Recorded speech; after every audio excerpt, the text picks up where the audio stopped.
Good morning and welcome to Advent of Code in F Sharp day 22. We're almost there. Yesterday we packed our lunch, tried not to get any allergies, and we're on a boat right now. So let's see where today will take us. Crab combat. Oh, this is a flashback to one of the previous years fighting between players, RPG style. Yeah, I've seen this puzzle before. Anyway, it only takes a few hours of sailing the ocean on a raft for boredom to sink in. Fortunately, you brought a small deck of space cards. You'd like to play a game of combat. What space cards? Yeah, okay, so it's a link to a previous puzzle. But we like to play a game of combat. And there's even an opponent available, a small crab that climbed aboard your raft before you left. Cool, we have a friend. Fortunately, the crab learns the rules. Cool. So before we start, we split the deck. Split the stack, so each player has its own deck. Yeah. Then we have a series of rounds. Cool. They draw their top cards, and the player with the higher valued card wins. What's that game called? Bataille? It's the easiest card game ever. Okay, cool. Winner keeps both cards, placing them on the bottom of their own deck. On the bottom of their own deck, so that the winner's card is above the other cards. Okay, there's some interesting rules. If this causes a player to have all of the cards, they win. Consider the following decks. These are minor decks, okay. 1, 2, 3, 4, 5, yes. So they're top to bottom, cool. Then they both draw their top card, yeah. 9 wins, so they go at the bottom of his deck. And one of the two goes on top, cool. And then it takes a couple of rounds. So we just have to simulate playing a card game.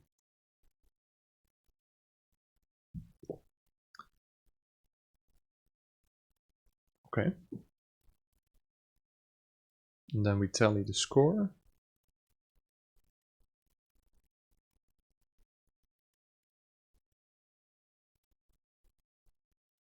This seems very doable. Okay, what's the winning player's score? If in part 1 we already calculate the winning player, I'm curious about what player part 2 would be. Okay, let's grab it. Yeah, this seems pretty interesting. Or pretty simple. Let's also maybe directly work with the example, because with simulations like this, it helps to have a worked out example to compare notes, so to speak. Let's start parsing the example. Okay.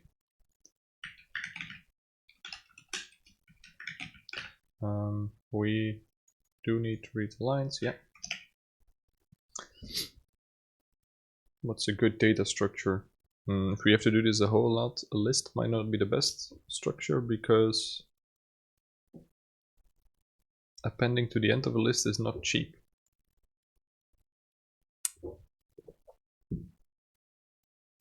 But let's not worry about that for part 1. So data structure. Card is just let's just represent it as a number, and a deck is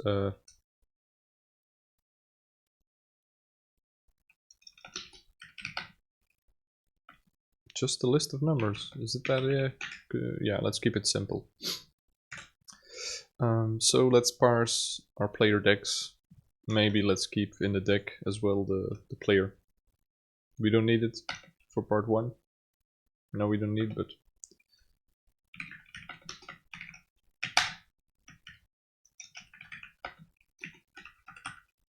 that's useful information, right? Okay, let's parse.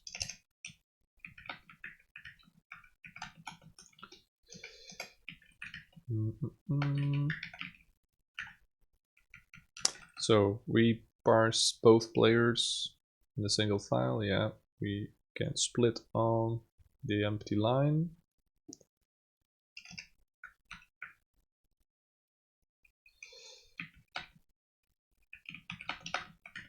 We need our type to be a string, otherwise we can't split. What do we want to split on? The empty line.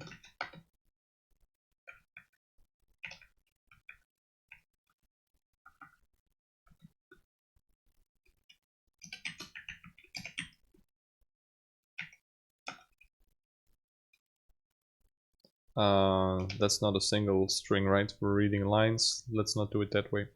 So we already have the lines. Yeah, let's do it differently. Let's just take whatever.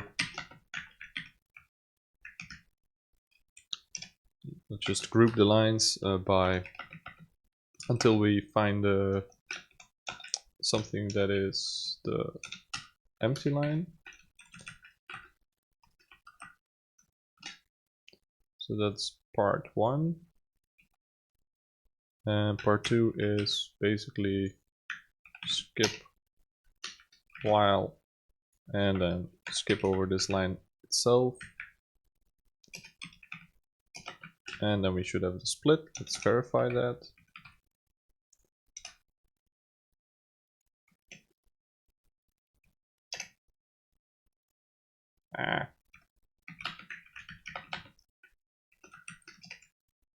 Oh, come on. Show me. 9.6. That doesn't sound correct. We're parsing the examples, right? 9.6. 8.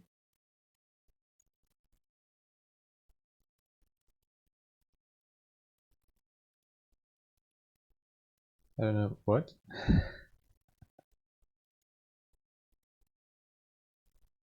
Skip one until we reach the empty string. It's early and there's already a huge bug in my parsing. This is off to a promising start. Yeah, there we go. This looks correct. So that's player 1. Let's skip the player tag. Let's skip the player tag here as well. So these are the decks for every player. Let's parse them into numbers.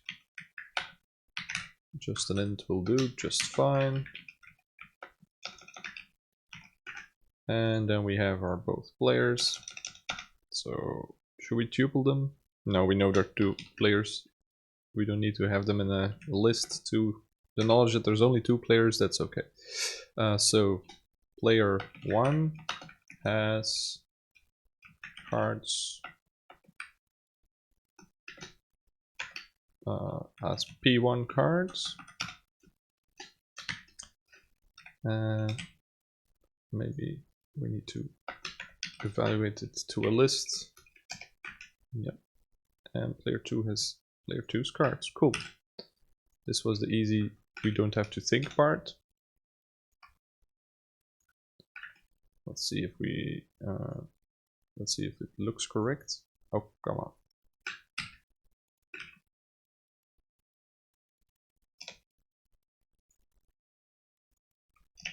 Sorry. Oh, there we go. Player 1 has 92631. Player 2 has 584710. Yep, okay, we're good. We have decks of cards. Let's play around. So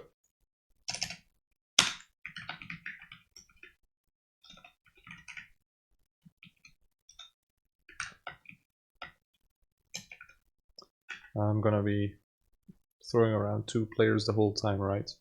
Let's build a game.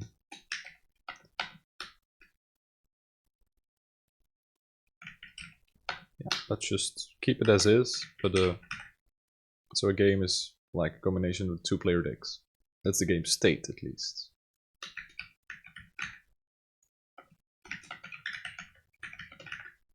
There we go. So it returns new game state. Let's represent it as a tuple. Let's deconstruct it. And it returns game state as well. So we just need to play around and calculate the new decks, and we're good. Let's maybe make the type explicit. There we go.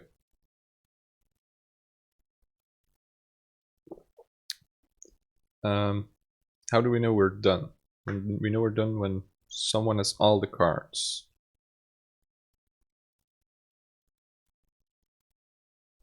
Should we incorporate this in this function? Should we use an unfold? Yes, let's have this return an option and use an unfold. Will that work? Yes, that will work, but is that the best way? Will we be needing intermediate state? Not right now. Okay, not right now, so let's not, and let's just, instead of playing around, let's have this play the entire game. So we're gonna need to be able to call this recursively. Okay.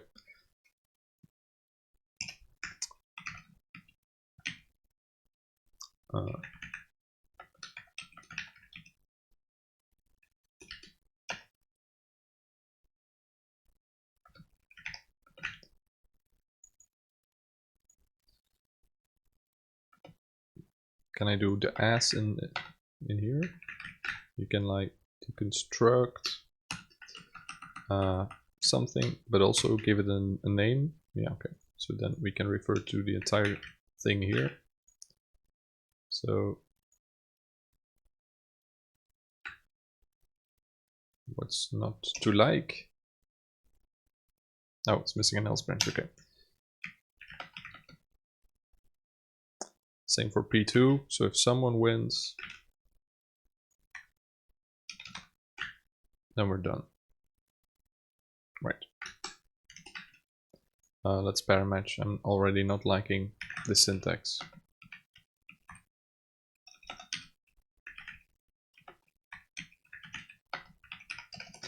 So if we have an empty player 1 deck,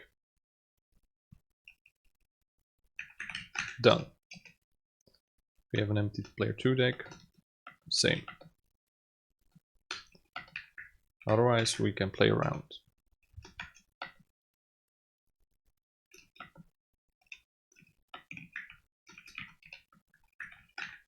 And that we can extract in a function. Yeah, let's do that. Let's keep our functions small today because in the past couple of days I've written some monsters. Some monstrosities. Let's keep dragging this around.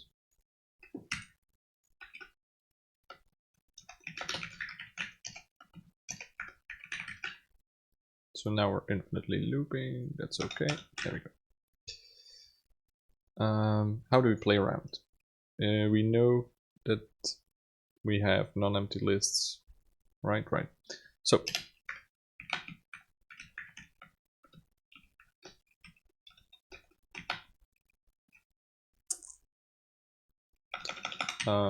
take their cards, take the first one.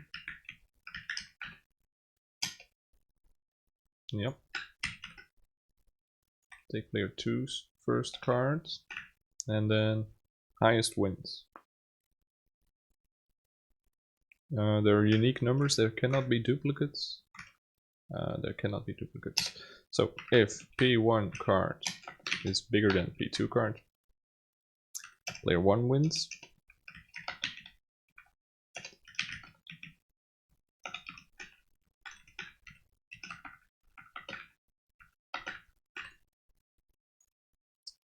Oh, I was trying to make it compile, but I did the wrong thing. There we go.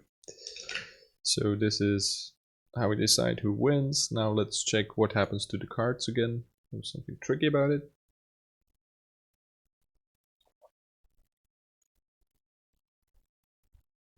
Player with a higher valued card wins the round. So yes, we just did that. The winner keeps both cards. So okay, placing them on the bottom of their own deck so that the winner's card is above the other card. So highest card goes on top. And then we shuffle those two at the bottom of the deck.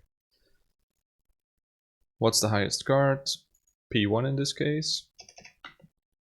So we have P1 card on top, followed by P2 card. Yeah, let's also keep the rest of the deck somewhere.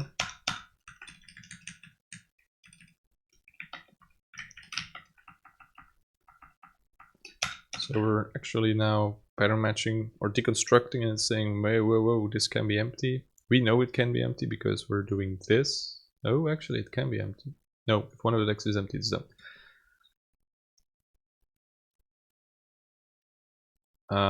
We could go around it by actually making the non-empty destructuring here and providing like the head and the tail of both in here.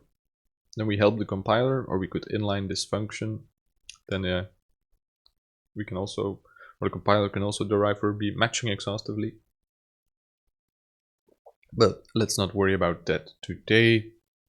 So cool. This is something that goes on the bottom of the deck, and it goes on the bottom of the winner, which is P1. So P1 deck.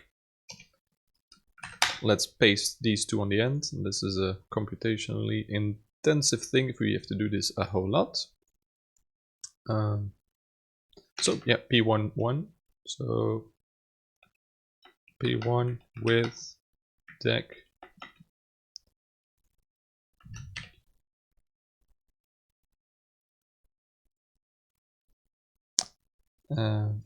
P2 remains largely on. No, the deck is changed as well.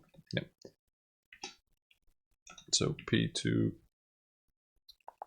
with the altered deck.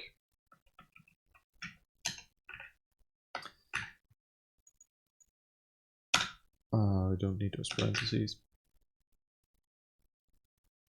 Deck does not cards. What did we name it? Yeah, sorry.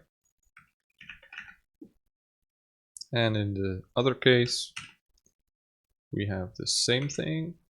Let's maybe make these line up. So P1 has P1's deck, but P2 takes the spoils.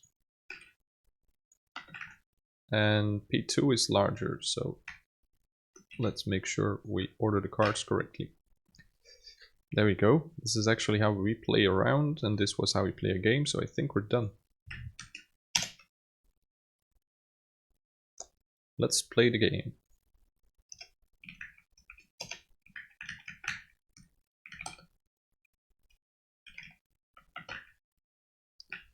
Ending is of course a bit of a reserved keyword. There we go. This is not this is not what I was expecting. Oh yeah, so that's a round. Let's make it actually play an entire game. So play the entire game. Let's make that happen in a different way. So state, and then we play around, and then we continue the game. There we go. Wow. Player 2 wins. That is correct. Takes 29 rounds. Oh, we're not keeping track of the rounds, but that's not the problem. Calculate the winning player score. Let's go. So bottom card is multiplied by 1, second is multiplied by 2, and so on. So let's grab the winner. We know it's P2, so let's just do second ending.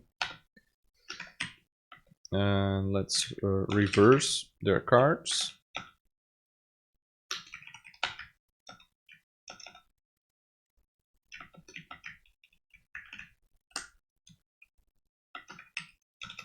So we grab their cards, we reverse them, we index them.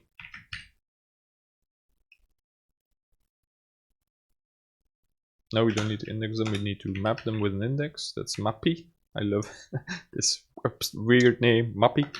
Mappy takes the index, which you get for free, and a card, and we can do index time card, but it's 0 based and we need to start at 1, so index plus 1 actually.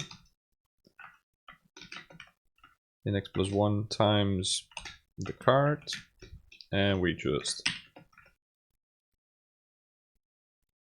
add everything together. There we go. Maybe let's quickly format this a bit. So grab cards, yes, and then from back to front, multiply by the cards position in the deck and just sum everything together.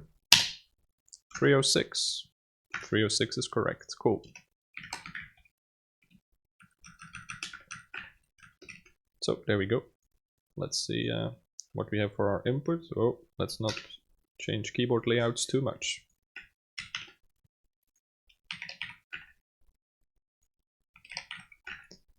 Let's see if we can parse our actual input.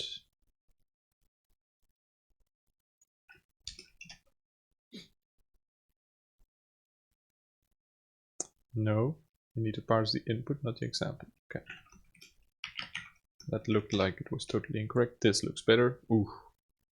Will this end? Oh no. Oh no. Something's wrong. Oh yeah, so player 1 wins. Do we need to write it out in code? Nah. It's okay. There we go. Continue to part 2. Part 2. Tick, tick, tick. Let's get rid of everything. There we go. Oh dear, that's a lot of part 2 explanation. Where did it start? Okay. Recursive Combat. That sounds like a really cool game, actually. We lose to the small crab. Fortunately, crabs are not very good at recursion. To defend your owner as Raft Captain, I love the title. You challenge the small crab to a game of recursive combat. Starts the same. The game consists of a series of rounds, but here come the tweaks. Before either player deals a card, if there was a previous round in the game that had exactly the same cards in the same order in the same player's decks, the game instantly ends in a win. What? If there was a previous round in this game that had exactly the same cards in the same order in the same player's decks.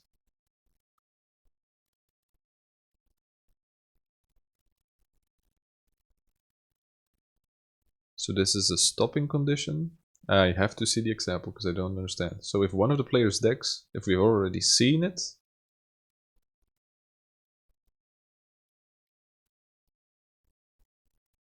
for the same player, then the game ends. This, ooh, okay. Otherwise, the round's cards must be in a new configuration.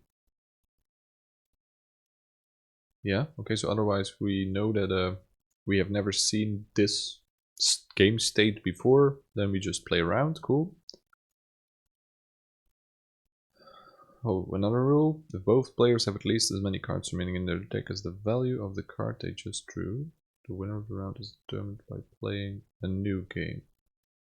So both players draw a card, and if they have at least as many cards remaining in their deck as the value of the card they just drew, the game like waits and they play a new game. Otherwise, at least one player must not have enough cards to play Recursive Combat. The winner of the round is the player with the higher value cards. Okay, so there's a stopping condition. Otherwise, they just draw cards, and if they have enough cards to start the recursive game, they do it, and otherwise they don't. And the winner of the round is a winner with the highest card. It's not making that much sense to me. Let's go over the example. So you can win a round, but you can win a round by winning a recursive game.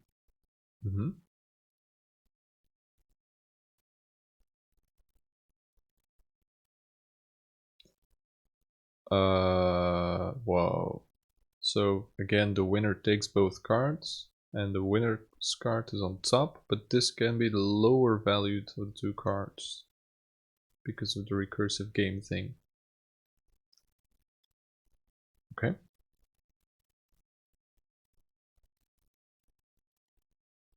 Oh no, there's an example with 5 cards. That's already like tank. Multiple games, interesting.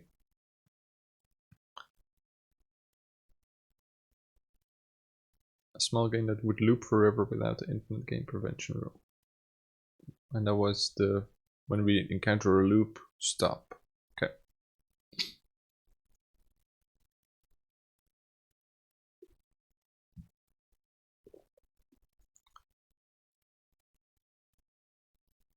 Okay. So this is this worked out, this game? Or is it just saying, okay, try this if you have infinite loop problems? Nah.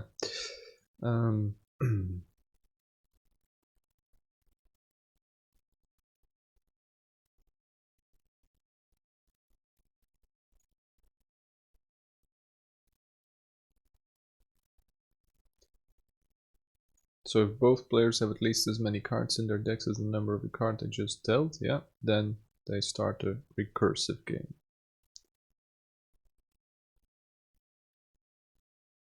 Okay, yeah, so there's a condition to check whether we have to recurse or not, yeah.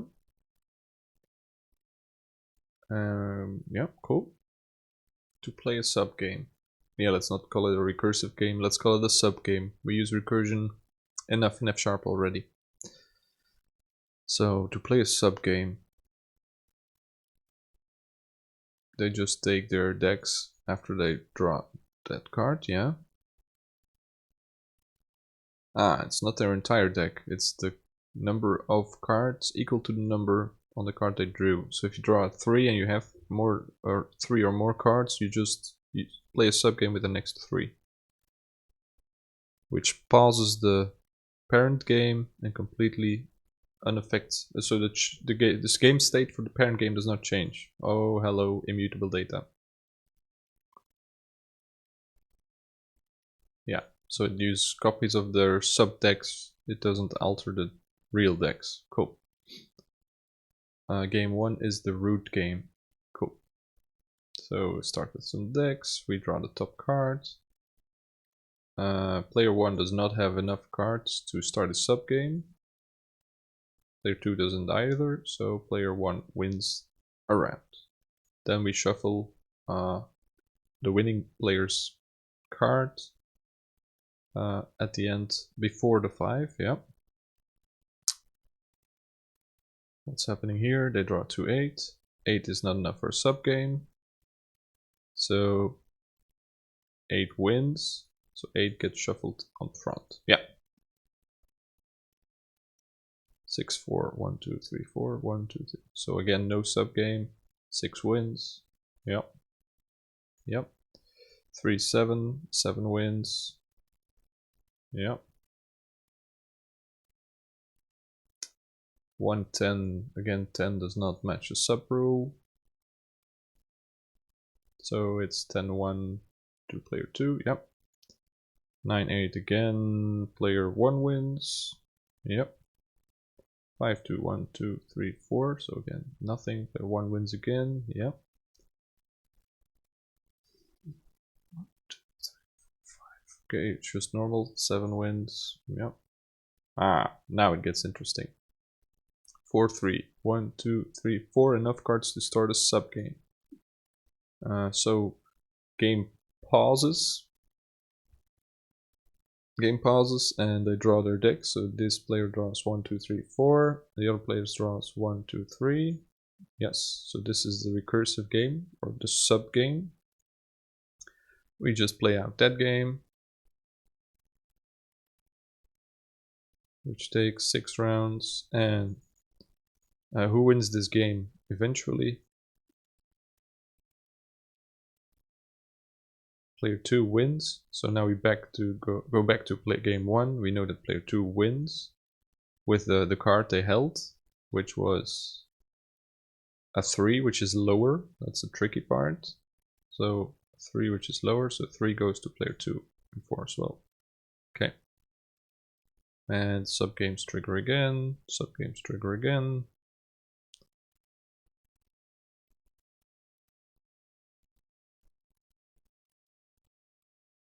And this keeps going.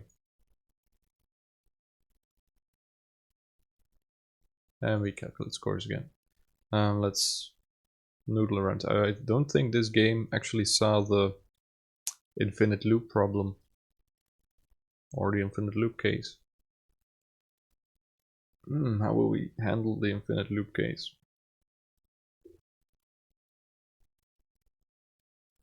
It would be stupid if... Oh no, because of recursive games, probably our input will trigger infinite loops.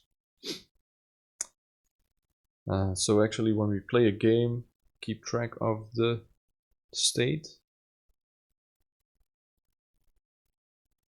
Or at least the decks. So yeah, the state. And if we encounter a state we have already seen, that current instance of a game or that current subgame ends with a win for player 1.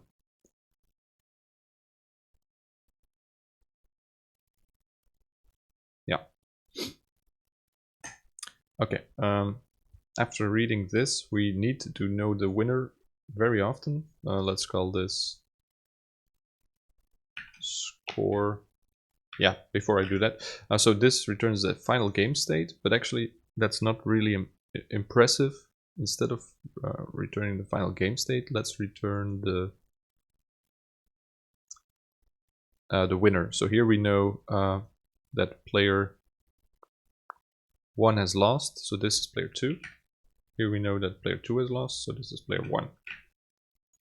So this returns a deck, not a game state. The winning deck, actually.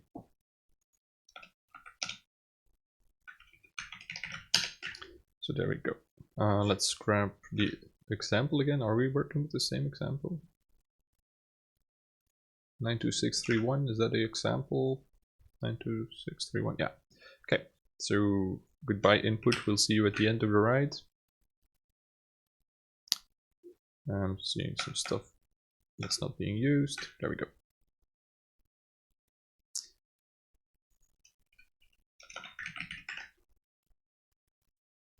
Let's extract this into a function.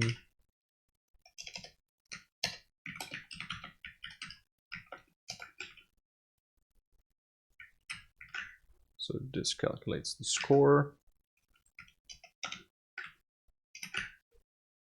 Part 1 is score the winner. We just did some refactoring. I don't really have tests, so let's just run it with the example to make sure it stays the same. It does. Okay. Before I start tweaking, let's maybe commit.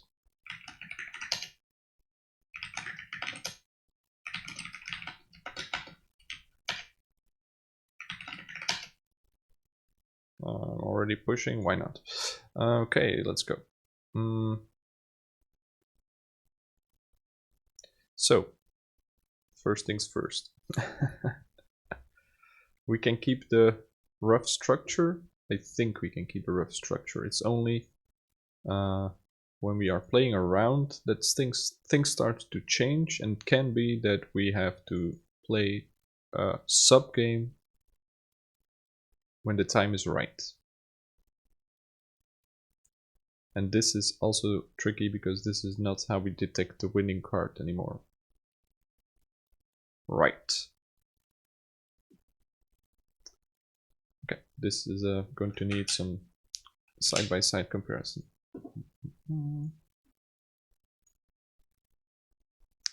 Don't need that much text, there we go. So, should we take care of the stopping condition first? Maybe we should. How will we keep track of all the states? Just a huge list with all the game states?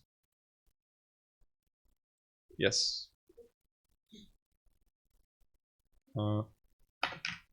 Let's call it history. And it starts empty, like we have not seen anything. Sorry, score is not what we want. Play game is what we want. So, if we already saw the current state, then we're done. So, if history contains the current state, then P1 wins. So this was our stopping condition for the infinite game.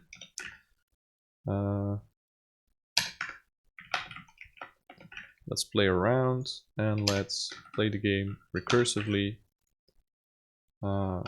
using the changed history and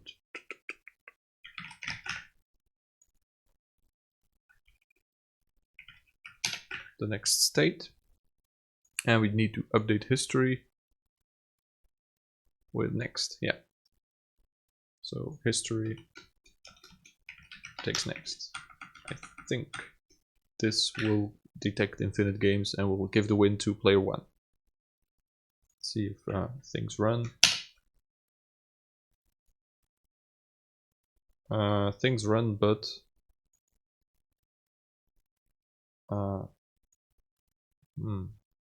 they end up in a different winner. Yeah, we're at part 2. This could be the case. Yeah, let's not worry about that because we're changing the rules. We only have implemented the recursive game, not the full rule set. So we implemented the recursive stopping condition, which is this part. Then we just play around as normal. So then we drop into play rounds. If we have enough cards in our decks to both play a round of recursive combat, then we start a sub game. So let's detect that case. So if P1 card, no, if P1's deck is at least, if we have enough cards in our deck to start a sub game, so that's a bigger, yeah, than the cards value. And player 2 has enough cards.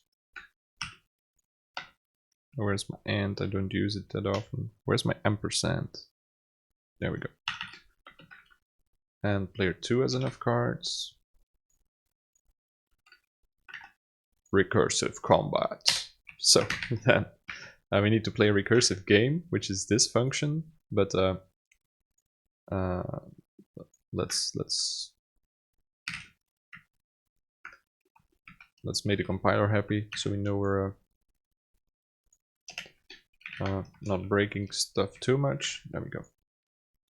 So if we both have enough cards, recursive combat. So we need to figure out the new decks. Subdeck.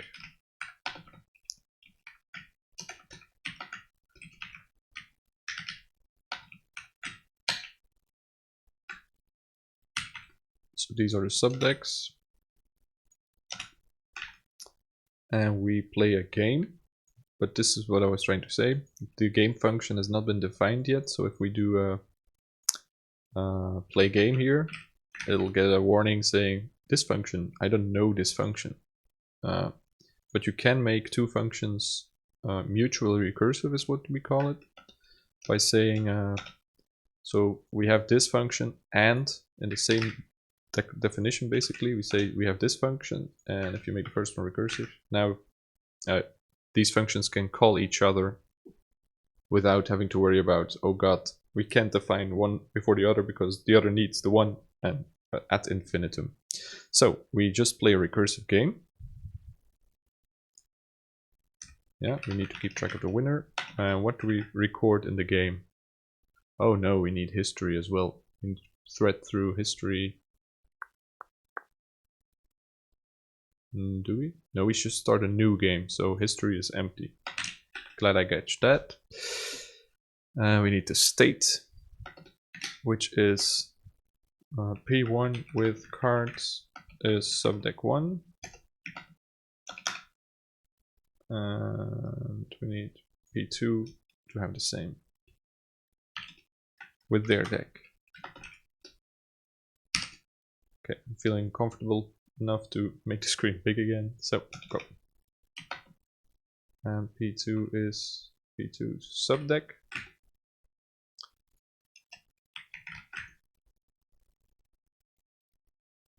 Yeah.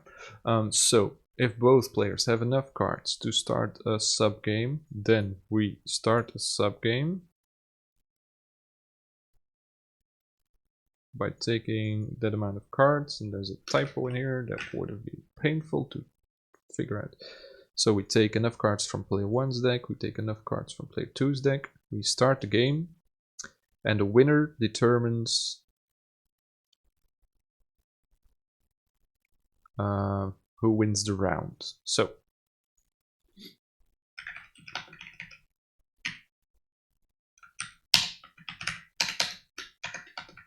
if the first player wins, then we do this, I guess. So player 1 wins, so player 1's card goes on the top P, and we continue play as normal. Yep. Otherwise we know it's player 2, so let's just do whatever. Then player 2 wins a round.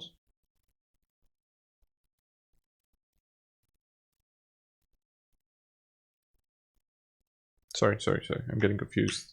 Let's go back. So this is actually the game state, so it's not a single win result. So player 1 and player 2 are in there, and we know that player 1 wins, so this is the player 1 condition, yes.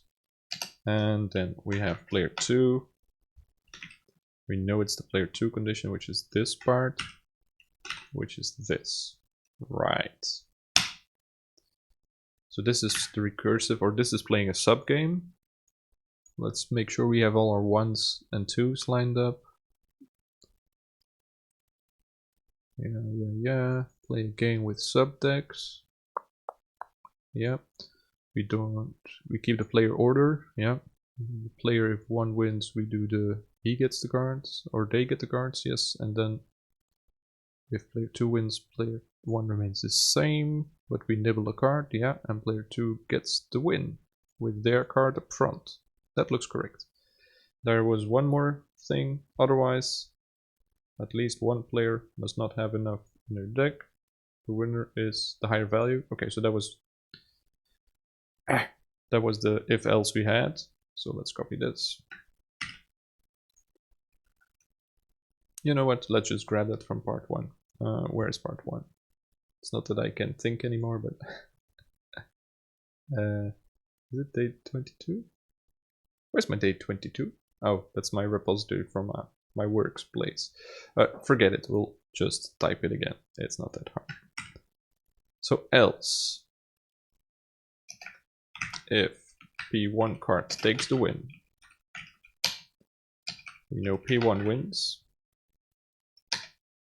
Otherwise, we know P2 wins. Yes, there's duplication. No, I don't care. So P1 is the higher value card. P2 is the higher value card. I think we just typed it all out. I'm curious to see how much we score the example. 80, that sounds like it was correct. No, it's totally wrong. That means we have to debug. Too bad. Let's read the rules before we dive too deep into debugging land.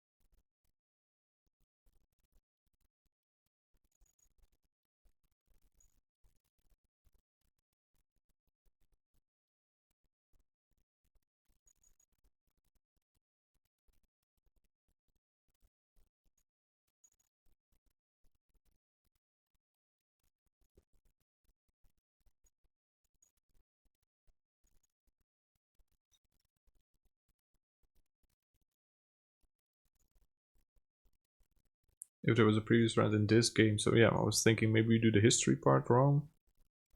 That looks to be correct. So we track history for every individual game or sub-game, not for the whole entirety of games. And then we have a very long example. Should we just print this out?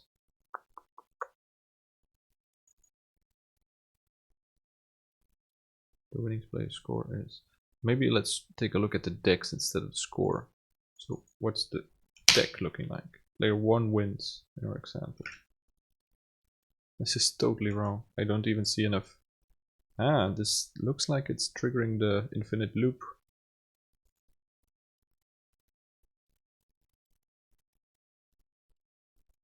Wait a second. Our infinite loop thing is wrong. So if our history contains this current state, then we stop. But we plug in the... Yeah, that's not correct then.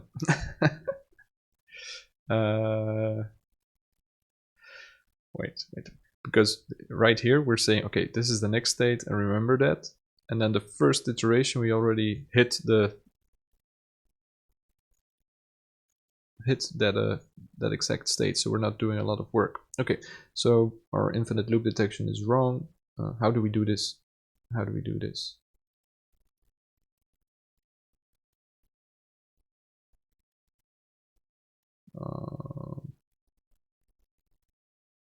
We can do the check after playing around. Yeah, we can do the check after playing around, I think. So instead of before playing around, let's play around.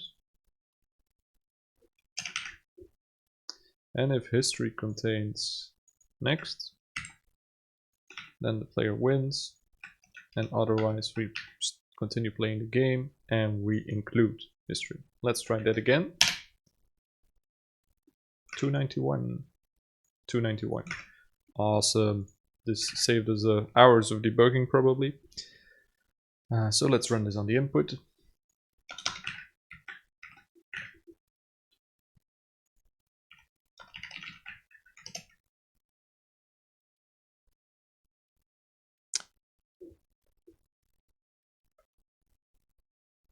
It's a bit more work. Yeah, the expensive parts will be digging or appending to the end of the list, and the whole history thing. That's also not the cheapest of operations, I think. This contains. Can we speed that up? Could we do something with hash codes? Maybe. Can we speed up this part? Giving the winning cards to the player.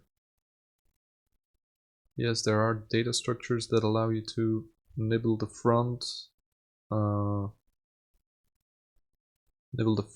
In constant or in linear time, and that allow you to append to the ending. But that would require some research. So I think this is a good point to cut the stream. I'm gonna give it a bit of thinking time while I eat my breakfast, and if it's still looping, then I'll take a look and do more performance data structures. I don't remember what they're called, but maybe let's look them up. Like a quick spoiler. F# data structures. Oh, what was it called?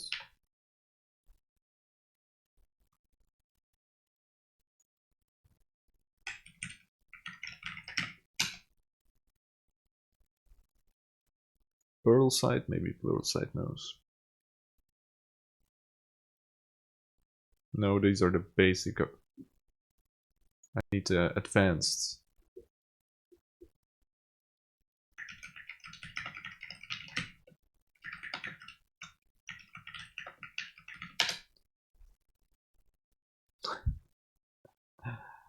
Oh, come on. There are functional data structures that allow you to do stuff like this. Red, black, green.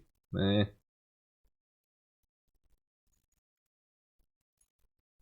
Nah. No, maybe it is, but nah. Let's not dive into that part. I'm going to let these games play out. And I will see you later. So, I hope you had fun, and till next time.